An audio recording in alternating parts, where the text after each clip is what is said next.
Moi j'ai vécu 10 ans au Canada, là je viens de rentrer en France, et comment moi j'ai vu les choses au Canada et en Amérique du Nord en général, c'est que ne pas gagner, c'est vraiment pas grave en fait, au Canada, aux États-Unis. Il y a plus une envie de gagner qu'une peur de perdre.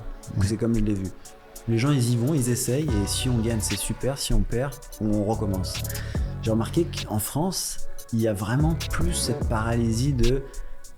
Le cerveau, il pense à l'éventualité la pire qui puisse arriver, tu sais, souvent. Je sais pas si c'est le système, je pense que le système éducatif y est pour beaucoup. Moi, j'ai des traumatismes de l'école. Hein. Je me souviens, on distribuait, alors, à ton époque, ça doit être encore pire, mais moi, on distribuait les copies de la moins... Je crois qu'on commençait par les moins bons.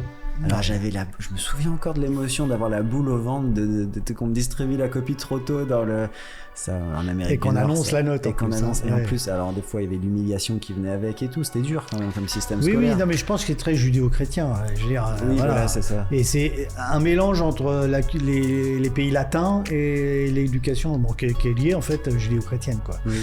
Et c'est sûr que nous, c'est voilà, on peut pas annoncer qu'on veut être champion du monde. Non, ça fait trop mal. Voilà, c'est sûr que tu vas prendre quelque chose, tu vas reprendre un parpaing dans le pif après, quoi. La croyance, hein, un karma ou un... Voilà, mais il y en a qui essayent de le dire, mais ils s'exposent, et je pense que c'est pas dans notre culture, faut trouver un autre chemin. C'est pas dans notre culture. Faut trouver un autre chemin. Ceux qui le font se font souvent pointer du doigt ou traiter d'arrogant. Pour nous, c'est arrogant dans notre culture de dire qu'on va gagner.